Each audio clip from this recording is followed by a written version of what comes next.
La team, je vais partager ici avec vous le discours que le président russe Vladimir Poutine a tenu pour les Africains. Il sera important pour chacun de nous d'apprécier le discours comme il souhaite. Vous savez, aujourd'hui, beaucoup de pays sont en partenariat avec la Russie, mais ce n'est pas nouveau. Seulement, ces dernières années, il y a eu le Mali, le Burkina, et il nous semble qu'il y a aussi la Guinée, on ne sait pas trop quelle position. Il y a le Cameroun qui a demandé une formation militaire et qui apparemment a cette formation depuis très longtemps. Il y a la Centrafrique. Beaucoup de pays sont de plus en plus proches de la Russie, militairement surtout. Ce qui gêne les pays de l'Occident, les pays de l'OTAN. Mais il est important pour nous, les panafricains aussi, de dire que même si nous allons aujourd'hui en partenariat avec la Russie, il ne faut plus faire les mêmes erreurs d'hier. Les erreurs qui nous ont conduits à où nous sommes aujourd'hui.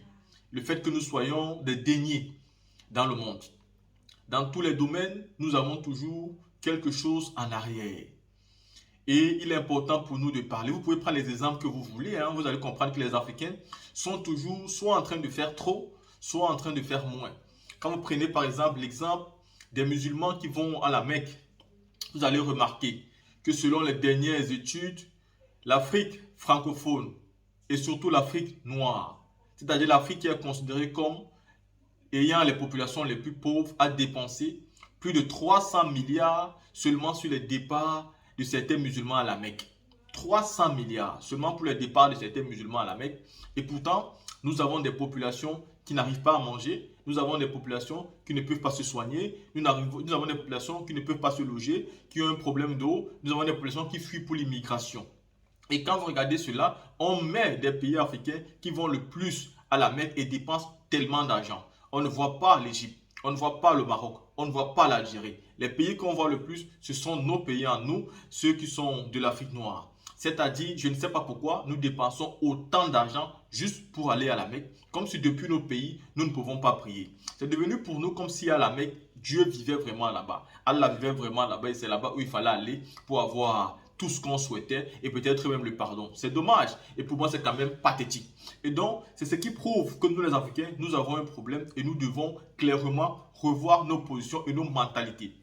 Les erreurs que nous avons faites dans le passé avec la France, l'Amérique, l'Allemagne, l'Angleterre et tous ces pays de l'OTAN, nous ne devons plus le faire aujourd'hui avec la Russie. Il faut vraiment que les échanges soient de manière équitable et que les cadeaux, nous les refusons. Que ce qu'on nous donne comme bonus, comme action, c'est-à-dire gratuite, nous n'acceptons pas ça. Ou même si alors nous acceptons ça, il faut que nous ayons de fortes garanties qu'on ne va pas subir par derrière le chantage. Aujourd'hui, les populations africaines ne veulent plus voir leurs biens perdre. On ne veut plus voir nos richesses, nos minéraux disparaître au profit de certaines puissances que ce soit. Même si c'est la Russie, nous devons dire que nous nous préférons d'abord. La team, il n'y a pas que... Il y a de bons côtés dans le discours du président Vladimir Poutine. Et ça, nous le respectons et nous l'aimons parce qu'aujourd'hui, tout va bien entre nous. Mais nous espérons vraiment que nos échanges resteront de manière équitable.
Le président de la Fédération de Russie, Vladimir Poutine, le président de l'Union des Comores, de l'Union africaine, Azali Assoumani, le président du conseil des directeurs d'Afreximbank, Bénédicte Orama, Madame la présidente de la nouvelle banque de développement des BRICS, Dilma Rousseff, le patriarche de Moscovite et de Moscou, le modérateur de la session plénière, le directeur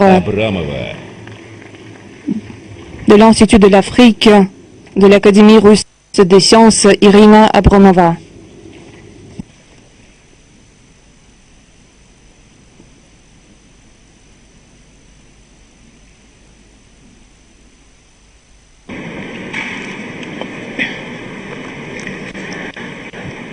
Ваше превосходительство, Vos Excellences, дамы и господа, Mesdames et Messieurs, коллеги и друзья, chers collègues, chers amis, мы начинаем пленарное on commence la заседание session plénière du deuxième Forum économique et humanitaire Russie-Afrique. Слово предоставляется La parole президенту est Российской au président de la Федерации Fédération de Владимиру Russie, Владимировичу Vladimir Путину. Poutine.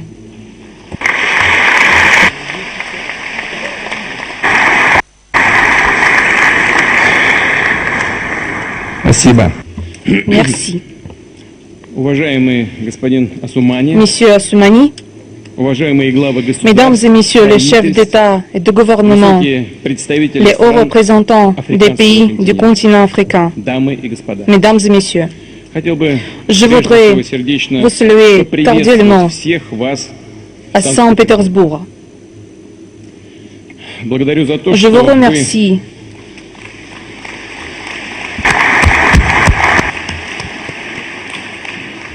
благодарю Je vous за то, remercie что вы откликнулись d'avoir на приглашение accepté приехать. l'invitation de venir chez В nous. нашей стране Dans notre вы pays, находитесь vous среди êtes parmi les друзей amis и et les единомышленников. partisans des mêmes idées. Состав участников La composition des пленарного заседания экономического participants à la и session гуманитарного plénière du форума Forum économique et весьма humanitaire представительна. est assez représentative. Считаю символичным, Je trouve что emblématique программа que le саммита programme du sommet Россия-Африка Russie-Afrique начинается commence именно par с cet этого événement важного мероприятия. crucial, Его девиз dont le slogan « Les technologies et la sécurité au nom du développement souverain pour le bien du monde entier », звучит qui по-настоящему sont très актуально. pertinents. И мы, конечно, Et nous, bien без sûr, allons спектра discuter la gamme vaste вопросов des торговли, questions financières, инвестиционной, commerciales, sociales, образовательной и d'investissement et социальной d'éducation, повестки в увязке ce с qui происходящими в мире est lié au changement dynamique dans le monde, dans le domaine numérique et d'information.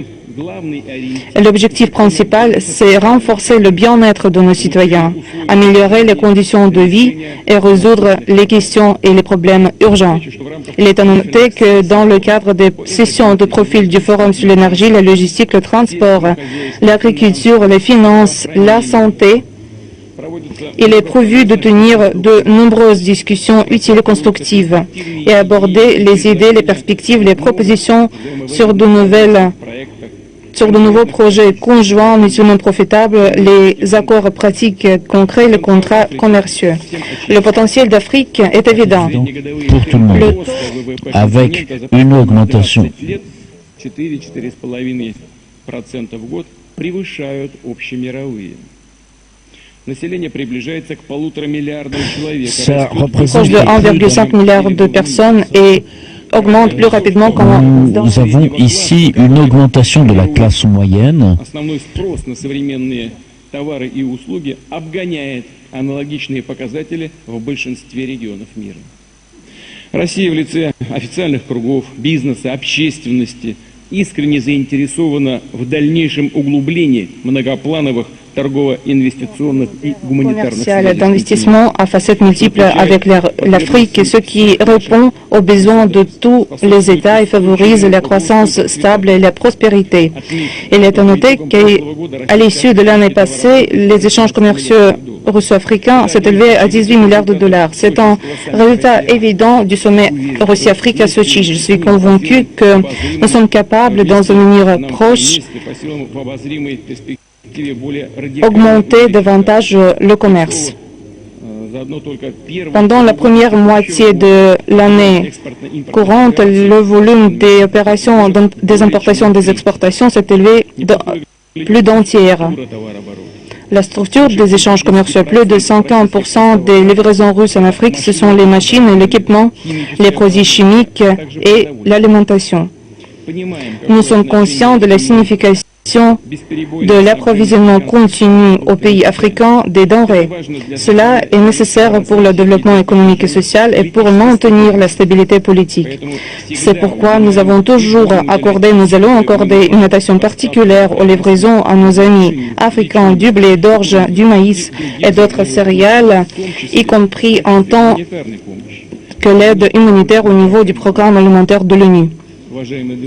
Chers amis, les chiffres parlent pour eux-mêmes. L'année passée, le commerce des produits agricoles entre la Russie et les pays d'Afrique s'est élevé de 10% et a constitué 6,7 milliards de dollars. Et en janvier-juin de l'année courante, il a augmenté de 60% de record.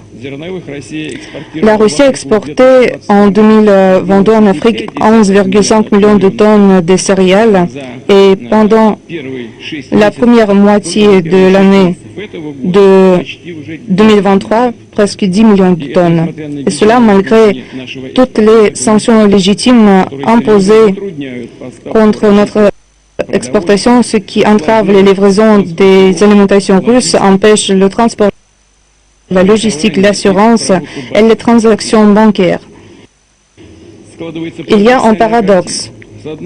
D'une part, l'Ouest impose les obstacles aux livraisons de nos céréales et des engrais, et d'autres nous accusent d'une manière hypocrite de la situation de crise sur le marché alimentaire mondial.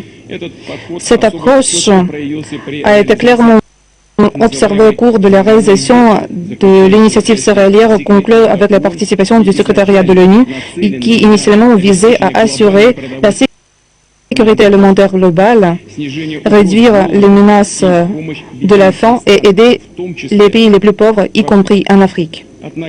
Pourtant, cette dernière année, dans le cadre de cette initiative, de cet accord, l'Ukraine a exporté totalement 32,8 millions de tonnes de cargos, dont plus de 70%, chers amis, ont été envoyés dans les pays aux revenus supérieurs à l'Union européenne.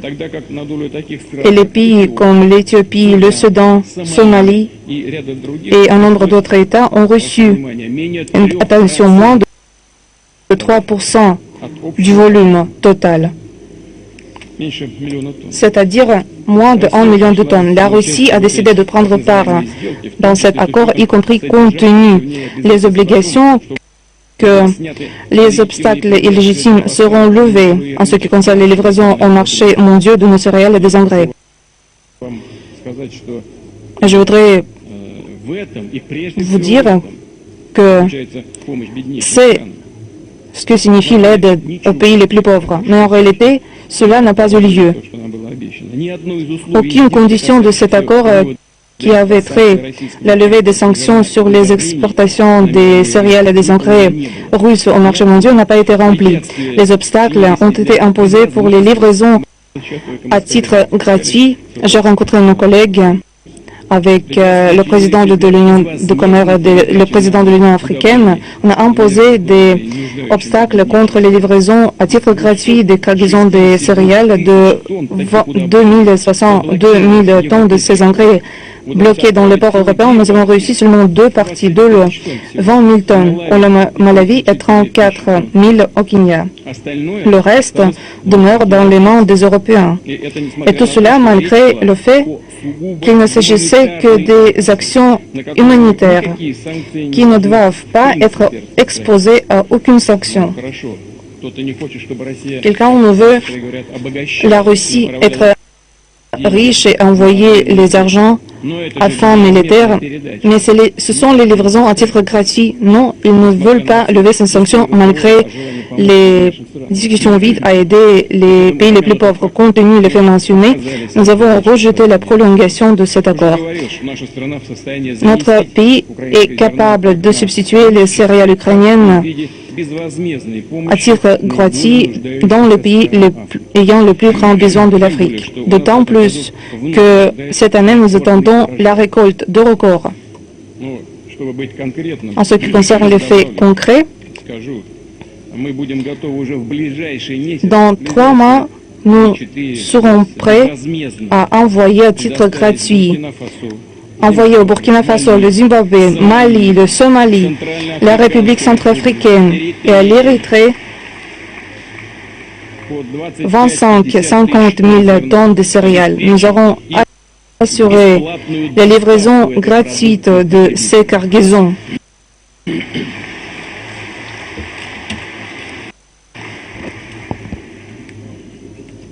Peut-être je pourrais vous intéresser avec quelques d'autres chiffres. L'Ukraine, pour l'année passée, a produit 55 millions de tonnes de céréales. Les exportations étaient 47 millions de tonnes.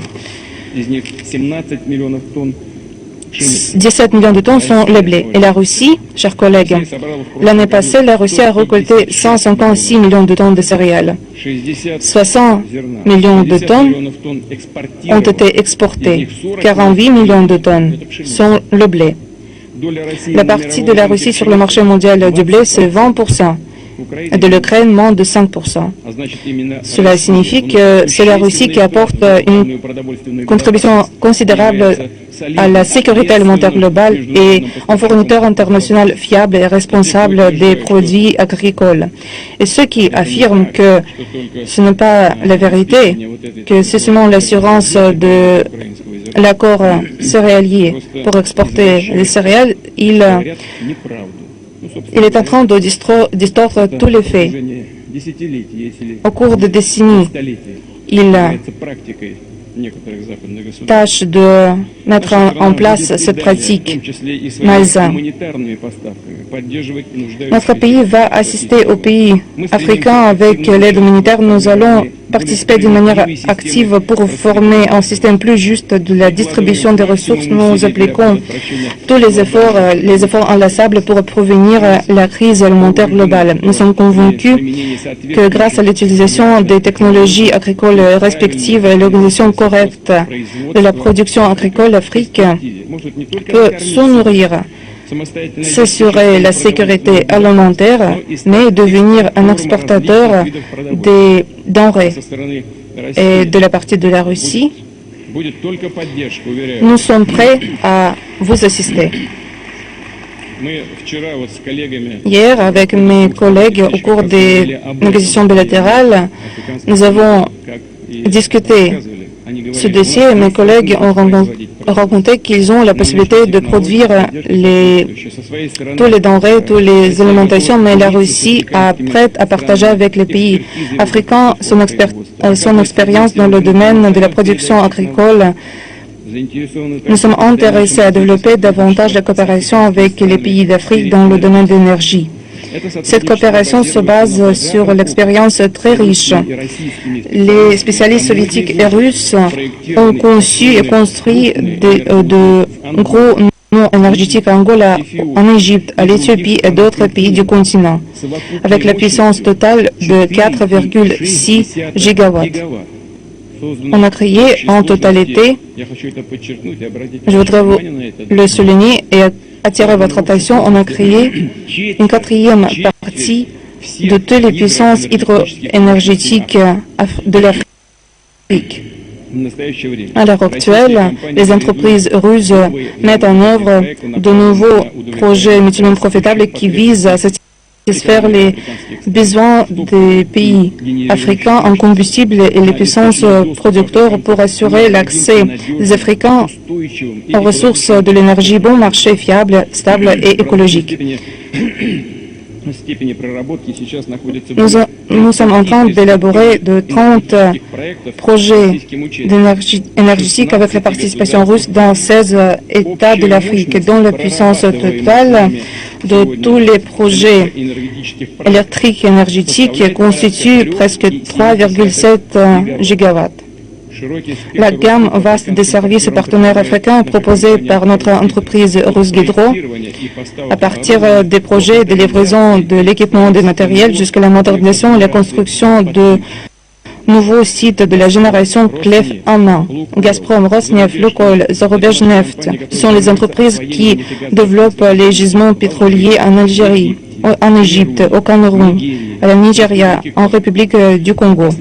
Ces dernières 2 années, on a augmenté les exportations en Afrique de 2,6 fois des pétroles bruts, des produits pétroliers et du GNL. Rosatom, notre entreprise prépondérante dans le domaine de l'utilisation de l'énergie atomique, construit une centrale atomique d'Aba en Égypte. Notre entreprise d'État peut partager son expérience unique aux pays africains et partager les technologies qui n'ont pas des analogues dans le monde sur l'utilisation non énergétique de l'atome pacifique en médecine et en agriculture. Une mention particulière est accordée à la coopération industrielle entre la Russie et l'Afrique. Nos produits industriels, y compris les automobiles, l'équipement de construction, sont bien connus sur le continent et très nécessités. Et de bonne qualité, ils sont fiables et faciles à exploiter. En Afrique, il y a des centres spéciaux sur les services de l'équipement russe. On développe de nouveaux instruments de l'octroi des prêts concessionnels pour les achats par les Africains de nos produits industriels sur son transportation au continent et le service après-vente. L'agence russe de l'assurance des prêts, des exportations et des investissements assure l'assurance des prêts. On est en train de former un mécanisme de leasing et une fondation d'investissement pour participer au financement des projets d'infrastructure. En Égypte, avec mon collègue, nous avons abordé ce sujet avec le président Assisi. Nous discutons que dans un avenir proche, on peut lancer dans les régions du canal de Suez une zone industrielle russe. L'année courante, on va commencer la construction des premiers sites de production et puis on va exporter ces produits en Afrique entière. En leader dans le domaine des technologies de communication d'information, la Russie élargit la coopération avec les pays d'Afrique dans le domaine de la sécurité d'information, d'intelligence artificielle et de l'économie numérique. Nous avons de bonnes expériences de la création de l'utilisation des technologies d'information pour l'administration fiscale, enregistrement des droits de propriété, octroi des services numériques aux citoyens et aux entreprises. Nous sommes capables d'assister aux pays intéressés pour relancer des systèmes analogiques et nous sommes prêts à partager nos projets dans le contexte du développement technologique. Pour élargir davantage la gamme vaste des relations commerciales et économiques, il faut choisir, en ce qui concerne les paiements financiers, les devises nationales, y compris le rouble. À cet égard, nous sommes prêts à travailler avec les pays africains pour développer leur infrastructure financière pour connecter les établissements bancaires au système russe des messages financiers qui favorise les paiements transfrontaliers indépendamment des pays occidentaux et systèmes occidentaux. Cela va favoriser la croissance de la stabilité, la prévisibilité et la sécurité des échanges commerciaux mutuels. La Russie est en train de réorienter le transport et la logistique vers les pays du Sud, y compris l'Afrique, bien sûr. Le corridor international de transport nord-sud que nous développons vise à assurer les livraisons des produits russes dans le Golfe Persique et l'océan de l'Inde ou, à travers la route maritime la plus courte, être envoyés sur le continent africain. Bien sûr, ce corridor peut être utilisé vice-versa pour livrer les produits africains sur notre marché. Assurer la jonction du corridor de transport nord-sud avec l'Afrique et lancer les routes régulières du passage des bateaux à cargo, ce sont nos objectifs. Ouvrir le centre de transport de la logistique dans un port sur le littoral oriental africain est un objectif noble. Assurer une couverture plus large du continent africain avec la communication aérienne directe et participer au développement du réseau ferroviaire africain, ce sont les tâches pertinentes sur lesquelles nous devons travailler ensemble avec nos partenaires africains. La Russie est intéressée à renforcer les relations en façade multiples avec toutes les structures, les associations régionales économique d'intégration, par exemple. Nous nous prononçons pour améliorer la coopération entre l'Union économique eurasiatique en tant qu'un gros projet où la Russie participe et la zone continentale africaine de libre-échange qui est en train d'être formée dans le cadre de l'Union africaine. Nous sommes aussi prêts à partager avec nos partenaires africains notre expérience d'intégration au niveau de l'État allié, la Russie et la Biélorussie. Aujourd'hui, nous allons tenir un déjeuner de travail avec la participation des chefs d'État et de gouvernement qui dirigent à l'heure actuelle les organisations régionales de l'Afrique et les chefs des organes d'exécution de ces associations. Et est prévu à proposer à nos partenaires africains nos projets en ce qui concerne les questions d'intégration cruciales comme la levée des restrictions dans le cadre du marché uni, le fonctionnement des zones de libre-échange, la politique coordonnée agricole industrielle. Je suis convaincu que cette coopération complexe et tous azimuts sur la base bilatérale et multilatérale va accroître qualitativement et quantitativement les relations économiques avec l'Afrique. Je voudrais accorder votre attention à ce que son efficacité en ce qui concerne le développement de la coopération dans le domaine économique et humanitaire ont été prouvées par les commissions intergouvernementales bilatérales. Mais aujourd'hui, la Russie a ces commissions avec un pays sur 3, c'est-à-dire 18 commissions. Parmi ces réfléchir, nous y sommes prêts. Et ce sera très utile. Nous sommes prêts à élargir le réseau des représentations commerciales russes en Afrique, accroître le personnel des conseillers économiques et les attacher sur les questions de l'agriculture, l'éducation, de la science et des technologies d'information des communications. Chers amis, nous allons accorder davantage et désormais une attention particulière au renforcement des échanges culturels, scientifiques et d'éducation, du sport et de jeunesse entre la Russie et les pays africains. Ici, notre pays peut proposer beaucoup de choses. Bien sûr, le domaine traditionnel de la coopération russo-africaine est toujours la formation des cadres. Aujourd'hui, avec le président de l'Union africaine, nous avons discuté ce sujet. Aujourd'hui, 35 000 des étudiants africains font leurs études dans les unités russes. Et ce chiffre augmente annuellement. Le quota pour l'éducation des Africains aux dépenses du budget fédéral pour ces dernières 3 années a augmenté de 2,5 fois et l'année suivante va constituer 4 700 places. Il est prévu d'ouvrir en Afrique les filiales des universités russes prépondérantes. La coopération étroite avec les établissements d'éducation africaine est améliorée dans le cadre de l'université russo-africaine en réseau. Il était mentionné que la veille de notre forum le 26 juillet à Saint-Pétersbourg, l'université des mines Saint-Pétersbourg a signé un accord sur la création d'un consortium russo-africain des universités techniques le sous-sol de l'Afrique qui envisage les études conjointes des spécialistes pour le complexe de minerais et de matières brutes. Je trouve cette initiative très intéressante. Nous allons aussi специалистов для минерально-сырьевого комплекса. Мне кажется, это очень важное и интересное направление взаимодействия. Мы будем и далее помогать африканским друзьям изучить возможности создания восточных школ с преподаванием предметов на русском matériels méthodiques adaptés sur la base de synthèse des programmes d'éducation nationaux russes et africains. Nous proposons d'examiner les possibilités de créer en Afrique des écoles avec les études en russe. Je suis convaincu que la mise en œuvre de tels projets, l'apprentissage du russe et l'utilisation des standards d'éducation de notre pays va jeter les bases pour la coopération égale et mutuellement profitable. L'année suivante, une organisation internationale du russe va être ouverte et tous les pays peuvent la joindre. Cela va réunir tous ceux qui aiment le russe et sont intéressés par la culture russe. Nous proposons à nos partenaires africains à prendre part à ce travail. 28 pays africains ont lancé le projet pour la création des centres de l'éducation ouverte pour les professeurs, les éducateurs des établissements préscolaires, des écoles primaires et secondaires. Il est prévu d'accroître considérablement l'embauche des étudiants africains dans les universités russes pédagogiques. 10 000 étudiants font leurs études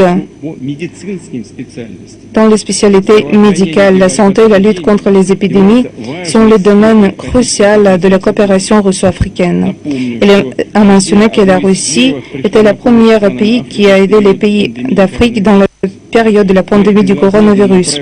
Nous avons envoyé à titre gratuit dans les pays africains des millions de tests russes. Avec l'Afrique du Sud, nous avons tenu des recherches scientifiques de nouvelles souches du virus dangereux. Ces derniers mois, nous avons envoyé à nos partenaires de la République démocratique du Congo 2 laboratoires mobiles russes. Nous avons continué l'équipement du centre russo-guinéen pour les recherches des infections à la ville Kandia. On a développé plus de 20 médicaments de diagnostic et 1,5 000 des spécialistes ont été enseignés en conformité avec les méthodes russes de la prévention et du contrôle des infections. On a créé un centre conjoint pour examiner les infections au Burundi. Nous avons préparé un programme d'envergure russe pour aider l'Afrique et pour lutter les infections jusqu'à 2026, qui a reçu 1,2 milliard de roubles. Dans le cadre de cette initiative, les pays du continent vont recevoir 10 laboratoires mobiles. On va préparer des centaines de spécialistes et de tenir les recherches conjointes. Chaque année, la Russie et l'Afrique vont multiplier les échanges entre les jeunesses. Les représentants des pays africains participent annuellement dans le programme des visites à court terme dans notre pays, des représentants jeunes des milieux politiques, scientifiques et d'affaires, dans le cadre du programme La Nouvelle Génération. On maintient les relations avec les Africains qui ont fait leurs études en Russie. J'ai eu le plaisir de parler avec mes collègues pendant ma rencontre avec les représentants des pays africains. Pour la question, je voudrais inviter les amis africains en mars 2024 à visiter notre pays à Sochi pour le Festival mondial de la jeunesse. C'est un forum d'envergure qui va réunir la jeunesse du monde entier. Il est prévu la participation de 20 000 de représentants de 180 pays. Nous accordons une attention particulière à la coopération dans le domaine de la culture physique et du sport. Nous sommes prêts à développer davantage avec les fédérations sportives de l'Afrique. Nous proposons d'activiser la coopération au niveau des universités sportives de la Russie et des pays d'Afrique. Effectuer les échanges entre les universités, les programmes des volontaires, tenir des matchs conjoints sur de divers types de sport entre les établissements d'éducation des universités. Nous invitons les athlètes africains à prendre part au Festival international du sport des universités en août à Yekaterinbourg et dans les Jeux du futur qui auront lieu en février-mars 2024 à Kazan et constituent une combinaison unique des disciplines sportives avec les jeux vidéo et l'équipement technologique. Ce nouveau format de compétition vise à réunir le sport classique et innovant. La Russie envisage de développer la coopération avec le continent africain dans le domaine des communications en masse, y compris dans le domaine des échanges de contenu, d'organisation des courses d'éducation pour les employés et les étudiants des mass médias, tenir des événements pour les experts. On mène le travail sur l'ouverture des représentations des médias prépondérants russes en Afrique. Les instances Arte, la chaîne Arte VGTRK, Предлагаем ввести nous дела proposons de créer un espace commun d'information de la Russie et de l'Afrique dans le cadre duquel le public russe et africain pourront recevoir l'information objective et impartiale sur ce qui se passe dans le monde. Et pour conclure, je voudrais souligner encore une fois que la Russie est intéressée sincèrement à développer davantage tous ces azimuts et approfondir la coopération humanitaire, commerciale et économique avec tous les pays de l'Afrique. Je suis convaincu que le travail de ce présent forum et les discussions, les tables rondes des négociations tenues dans le cadre de ce forum seront très utiles et vont favoriser l'obtention de tous les objectifs communs. Je vous remercie pour votre aimable attention.